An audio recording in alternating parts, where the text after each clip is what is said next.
Good morning, good morning, good morning mga ka-showbiz. Para sa ating balitang showbiz sa araw na ito, exclusive, David Licauco inamin na girlfriend na si Barbie Fortesa. At ang balitang showbiz po na yan ay hatid po sa atin ni Viral Star PH. Bisitahin po ang kanyang channel at pakisuportahan na rin. At syempre, wag nyo rin pong kalimutan na mag-subscribe dito sa ating channel at i-hit ang notification bell para laging mauna ka pang mga bagong balitang showbiz. Panoorin at pakinggan ang buong detalye. At ikaw na ang humusga. In love ka ngayon? In love? Yeah, but with life. I'm in love with No, life. in love ka with another human being. Nagbubunyi na naman ang mga Barda fans dahil sa naganap na confession sa isang interview ng pambansang ginoo na si David Licauco. Kabilang dito ay ang estado ngayon ng kanyang puso at ang honest feelings niya sa other half ng Barda na si Barbie Fortesa. Panoorin ang nasabing video. Yung bang nakikita namin ngayon sa social media, ano ba ito? Fan service pa ba to o may kasama ng feelings? Which one? Yung closeness ninyo ni Barbie. Well, yung closest namin, close naman talaga kami. Diba? But then, we have to... Ikaw yung tinatanong ko I mean, you have to think na, of course, like, Barbie just got off from a relationship and we should respect that, diba? Na parang, kailangan niyang mag-heal, kailangan niyang, ngayon, diba? Hindi, it doesn't have anything to do with healing. Ang tinatanong ko sa iyo, may feelings ba na involved? I care for her a lot. Care for her a lot. Can we qualify that? I just really care about her a lot. Sobrang komportable nyo na sa isa't isa.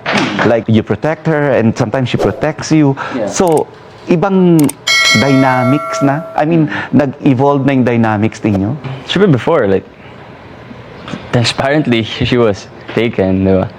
So, So malaking factor yun. hindi naman, I mean, Barbie has always been caring, but then, syempre, kapag, Naiilang ka before. oh, diba, ano, parang maging caring, kasi syempre, kapag may co-work ka, diba, like, kailangan naman talaga, especially sa love team context, diba? Like, you really have to be caring, and Barbie is someone I really care about, so. So it's, would you say it's, kumbaga mas maluwag na ngayon yung pakikisama ninyo sa isa't isa now that, you know, single ka, single siya? The question's right. Again, I mean, feeling ko kahit naman sino na nasa situation ko, kapag taken, hindi ka naman gagawa ng, ano man, like, medyo extra, di ba? Extra care, di ba? But now, obviously, like, when we're together, like, I care for her. And, ayun, syempre, mas maluwag nga, gaya na sinabi mo. Nang tanungin ko ang estado ng puso ni David, In love ka ngayon? In love? Yeah, but with life. I'm in love with No, life. in love ka with another human being. Nako. Tense ka eh. I'm really happy. So eto na nga mga ka-showbiz, paniguradong maraming matutuwang barda na naman dahil ayan na, inamin na po ni David Licauco na in love po siya ngayon. At syempre wala namang ibang nagpapasaya sa puso niya kundi si Barbie Fortesa. Nakita mo naman o nakita nyo pong lahat kung paano maging masaya si David Licauco habang kasama si Barbie Fortesa, at lahat po ng ginagawa nila ay parang normal lang po sa kanilang dalawa. 'Di ba? At siyempre, 'di ba sabi nga nila, actions speak louder than voice. Hindi mo na kailangan kasi tanungin.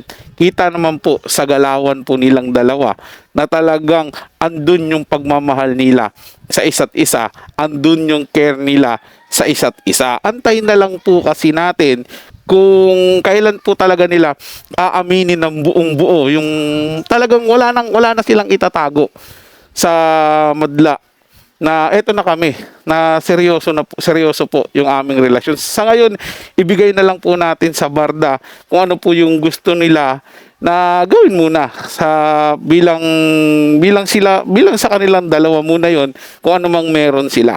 Maging masaya po tayo at patuloy po natin silang suportahan. Kung talaga mang tayo ay tunay na sumusuporta sa Barda, suportahan po natin sila sa bawat ginagawa nila, lalo na ngayon mayroon daw paparating na bagong pagsasamahan ulit ni Barbie Fortesa at ni David Licauco. Sigurado naman kaabang-abang po yan, mga ka-showbiz. Para sa mga bagong balitang showbiz, ugaliing tumutok dito sa ating channel at mag-subscribe at i-hit ang notification bell para laging mauna ka sa mga bagong balitang showbiz.